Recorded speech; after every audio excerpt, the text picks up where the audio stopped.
La Minute Canine avec Jimmy, éducateur canin comportementaliste. Bonjour à toutes et à tous, c'est Waf Waf. Voici venue l'heure de votre podcast hebdomadaire. Dans les premiers épisodes de la série dédiée aux troubles du comportement, nous avons vu qu'il était possible de lutter contre l'abandon et l'euthanasie. Par la rééducation, nous augmentons le seuil d'homéostasie de votre chien, c'est-à-dire sa capacité à gérer ses émotions et son énergie. Un maître serein et un chien apaisé. Après avoir vu la destruction, nous allons aujourd'hui parler d'hyperattachement. Et pour commencer, laissez-moi vous conter une anecdote de Bertrand Burns, un confrère. Une cliente l'appelle car son chien ne cesse de la suivre partout dans la maison. Aux toilettes, dans la salle de bain, dans la chambre.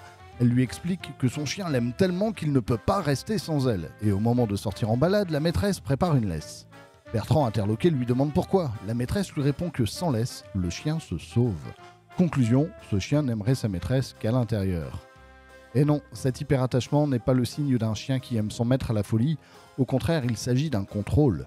Le chien surveille en permanence et bien souvent, il indique ce qu'il attend. Que ce soit pour jouer, pour manger ou pour partir en promenade, alors certes, le chien communique avec son maître, mais pour lui donner des ordres. Et une fois en balade, il persiste dans ce comportement en tirant sur la laisse pour dire où il veut aller. J'ai plusieurs fois évoqué le principe de leader, l'équivalent d'un alpha chez les loups. Son rôle n'est pas de tyranniser la meute, mais de la guider, de garantir sa sécurité et sa survie. Il en va de même avec le chien. Pourquoi respecterait-il nos ordres et suivrait-il nos indications s'il ne voyait en nous celui qui est en mesure de le protéger?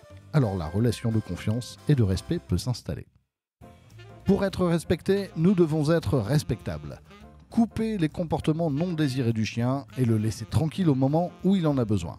Le panier est un lieu idéal pour cela. C'est la place à laquelle vous lui demandez de rester quand vous ne voulez pas qu'il soit dans vos jambes et celle où il est tranquille quand il veut se reposer. Limiter et contrôler vos interactions avec votre chien vous permettra de lui dire qui protège et donc qui dirige. Je vous invite à réécouter le 5e épisode dédié à la gestion des initiatives pour compléter ce sujet. Allez, moi je file au panier, c'est l'heure de ma sieste. Retrouvez l'ensemble de ces podcasts sur Facebook et bientôt YouTube et Spotify. En attendant, je vous souhaite de bonnes balades. Allez, waf waf et à la semaine prochaine.